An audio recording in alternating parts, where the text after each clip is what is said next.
Hello everyone, I'm Tariq Anwar. Welcome to Ikra Online Learning Platform. I hope you are fine and doing well.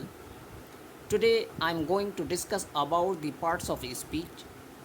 As I heard discussed in yesterday class, some things related to parts of speech. So today, before I start the new things, I would like to recap all those things that I heard discussed and covered in yesterday class. आप सभी का इकरा online learning platform में most welcome है। आज के session का topic parts of speech है, जो कि लेसन नंबर 4 है। इससे पहले वाले सेशन में हमने पार्ट्स ऑफ स्पीच के रिगार्डिंग कुछ फैक्ट्स को डिस्कस किया था। आज के सेशन में उन फैक्ट्स को एक मरतबा हम रिकॉल करेंगे, फिर उसके बाद नई चीज़ों को डिस्कस करेंगे। Let's get started today's topic, that is parts of speech. The words that we speak in a language during our conversation are in the form of a combination of words, and this meaningful combination of words is called a sentence.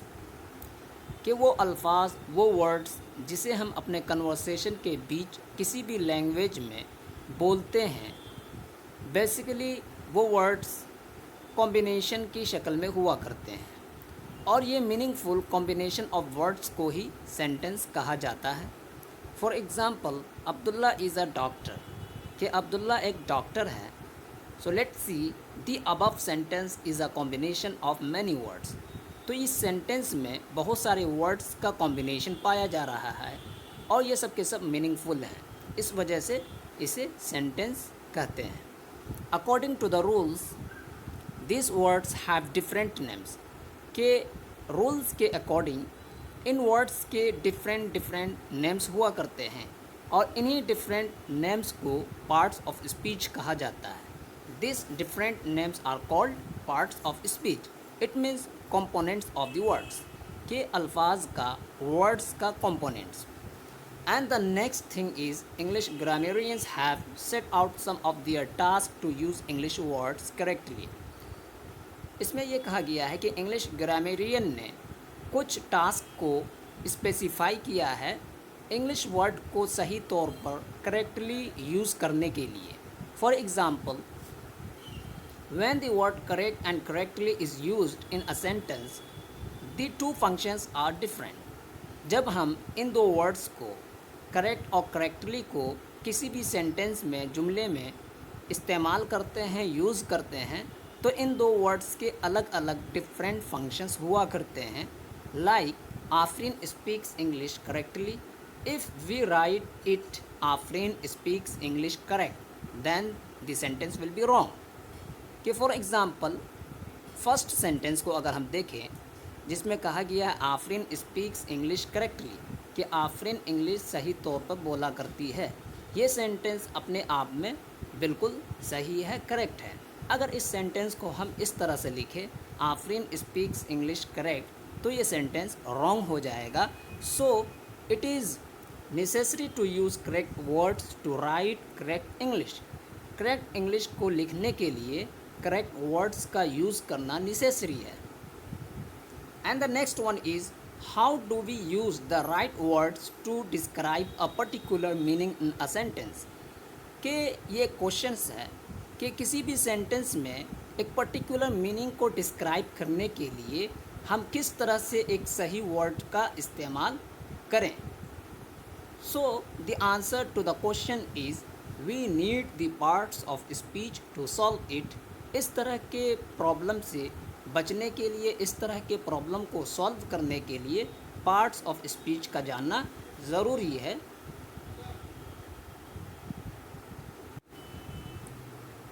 So now let's get started the parts of speech sequentially.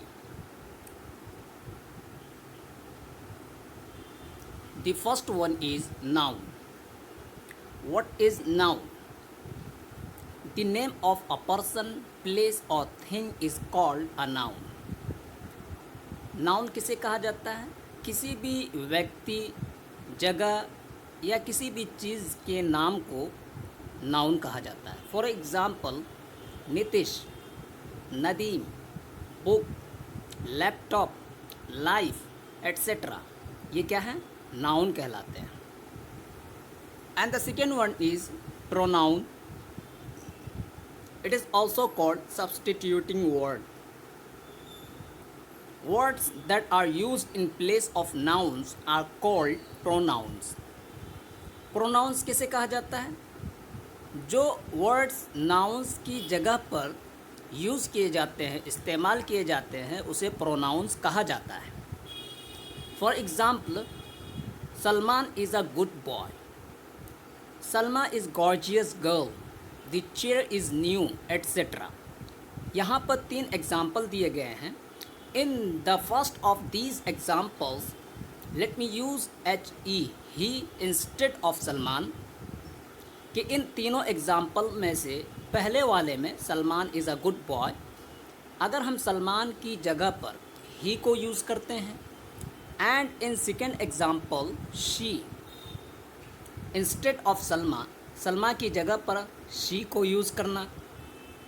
And in third example it instead of chair.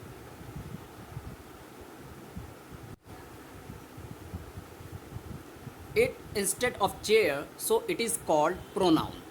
और third example में chair की जगह पर it या this को हम use करते हैं, तो इसी को प्रोनाउन कहा जाता है। तो अब क्या बनेगा sentence? Salman is a good boy, he is a good boy, she is a gorgeous girl, it is a new. तो ये क्या है? चेयर की जगह इट, सलमा की जगह पर शी, सलमान की जगह पर ही। तो नाउन की जगह पर जो हम यूज़ करते हैं उसे प्रोनाउन कहा जाता है। And the third one is adjective, that is qualifying word. Words that describe the properties of a noun और प्रोनाउन आर कॉल्ड एडजेक्टिव्स।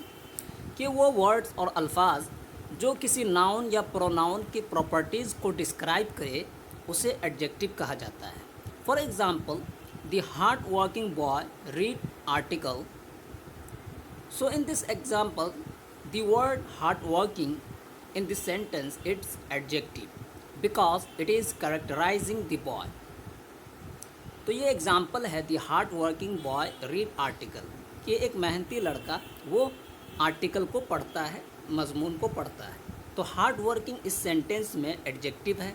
क्यों एडजेक्टिव है? इसलिए कि ये बॉय को करेक्टराइज कर रहा है, उसकी सिफत को बयान कर रहा है, इस वजह से ये हार्ड वर्किंग बॉय के लिए एडजेक्टिव का काम कर रहा है। And the fourth one is verb, the word by which something is said about a person, place और thing is called verb. Verb किसे कहा जाता है? जिस वर्ड के ज़रिए किसी व्यक्ति, जगह या किसी चीज़ के बारे में जो कुछ भी कहा जाता है उसे वर्ब कहा जाता है। For example Aman rights an essay.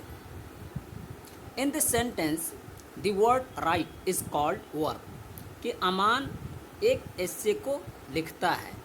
तो इस सेंटेंस में जो राइट का वर्ड को यूज़ किया गया है यही क्या है?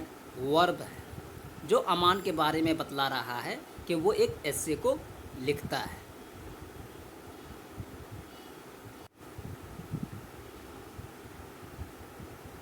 The fifth one is adverb, modifying word, a word that adds something to a verb, adjective or other verb is called an adverb.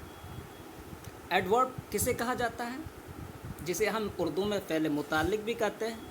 वो वर्ड जो किसी वर्ब या एडजेक्टिव या दूसरे वर्ब में कुछ बात को जोड़ देता है, ऐड कर देता है, उसे हम एडवर्ब कहते हैं। For example mobile is on the table, on is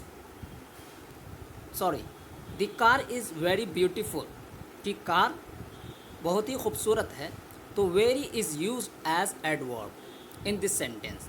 तो इस सेंटेंस में, इस जुमले में जो वेरी का वर्ड को यूज़ किया गया है ये एडवर्ब के तौर पर यूज़ किया गया है, because it is adding the adjective of the sentence, that is the adjective of car to the meaning of beautiful. इसलिए कि जो वेरी का वर्ड है ये सेंटेंस का एडजेक्टिव है, जुमले बोले तो जो कि कार है ये कार का एडजेक्टिव है जो ब्यूटीफुल के मीनिंग में इजाफा कर रहा है कि ये जो कार खड़ी है ये खूबसूरत नहीं है बल्कि बहुत ही खूबसूरत है। So very is use as adverb. And the sixth one is preposition, a word that is used before a noun or pronoun and shows its relation to another noun or pronoun is called a preposition। Preposition क्या होता है? Preposition जो word किसी noun या pronoun से पहले use होकर उसके रिलेशन को किसी दूसरे नाउन या प्रोनाउन से ज़ाहिर करे उसे हम प्रीपोजिशन कहते हैं। सिंपली प्रीपोजिशन ये एक ऐसा वर्ड है जो किसी नाउन और प्रोनाउन से पहले इस्तेमाल किया जाता है, फिर उसके बाद वो वर्ड्स पहले वाले वर्ड्स के रिलेशन को दूसरे वाले वर्ड्स और नाउन से ज़ाहिर करता है, उसे हम प्रीपोजिशन कहते हैं। For example, mobile is on the table. On is preposition in this sentence कि मोबाइल टेबल पर है। तो जो ये वर्ड है ऑन, ये यहाँ पर इस सेंटेंस में प्रीपोजिशन के तौर पर यूज़ किया गया है because the word is used before the table to indicate its relation to mobile. इसलिए कि ऑन का वर्ड ये टेबल से पहले यूज़ किया गया है, इस्तेमाल किया गया है और ये इंडिकेट करता है रिलेशन को मोबाइल से कि मोबाइल कहाँ पर है, टेबल के ऊपर है। तो टेबल से पहले ऑन यूज़ होकर इस बात की तरफ इशारा कर रहा है कि टेबल का रिलेशन किससे है, मोबाइल से है। And the seventh one is conjunction, connecting और linker word. A word that combines two words और सेंटेंसेस इज कॉल्ड कंजंक्शन। सातवां पार्ट्स ऑफ स्पीच क्या है? कंजंक्शन। कंजंक्शन क्या होता है? जो वर्ड दो वर्ड्स को, दो अल्फाज को या कई सेंटेंस को आपस में मिलाता है उसे हम कंजंक्शन कहते हैं। For example, read and write, do और डाई, पढ़ो और लिखो, करो या मरो, और and are used in sentence as conjunction. तो रीड और राइट के बीच में एंड को यूज़ किया गया, डू और डाई के बीच में और को यूज़ किया गया। तो और एंड ये दो वर्ड्स को सेंटेंस के बीच में इस्तेमाल किया गया है। ये कंजंक्शन का काम कर रहा है कि रीड को राइट से मिला रहा है, डू को डाई से कनेक्ट कर रहा है, लिंक कर रहा है। इस वजह से एंड और ये कंजंक्शन कहलाता है। And the eighth one is interjection, that is exclamatory word. The words that are used to express the thoughts, feelings and desires that arise in the heart are called interjection। आठवां parts of speech interjection है जिसे exclamatory word भी कहा जाता है। ये वो words होते हैं कि जिनका यूज़ दिल में पैदा होने वाले थॉट्स, फीलिंग्स और डिज़ायर्स को ज़ाहिर करने के लिए इस वर्ड का यूज़ किया जाता है। इसी को हम इंटरजेक्शन कहते हैं। इंटरजेक्शन का मतलब यानी कि दिल में पैदा होने वाले थॉट्स, फीलिंग्स, डिज़ायर्स को ज़ाहिर करने के लिए इंटरजेक्शन का यूज़ किया जाता है। For example, hurrah, bravo, oh, hello etcetera. तो ये सारे वर्ड्स क्या हैं? ये एक तरह के फीलिंग्स, थॉट्स को इंडिकेट करता है। इसे हम इंटरजेक्शन कहते हैं और एक्सक्लेमेटरी वर्ड्स भी कहते हैं। सो गाइज़, ये हमने पार्ट्स ऑफ स्पीच को सिंपल वे में डिस्कस किया। नेक्स्ट वीडियो में हम आगे की चीज़ों को, नई टॉपिक को लेकर आएंगे। तब तक के लिए टेक केयर। वीडियो को लाइक करें, शेयर करें और सब्सक्राइब करें। Thank you very much.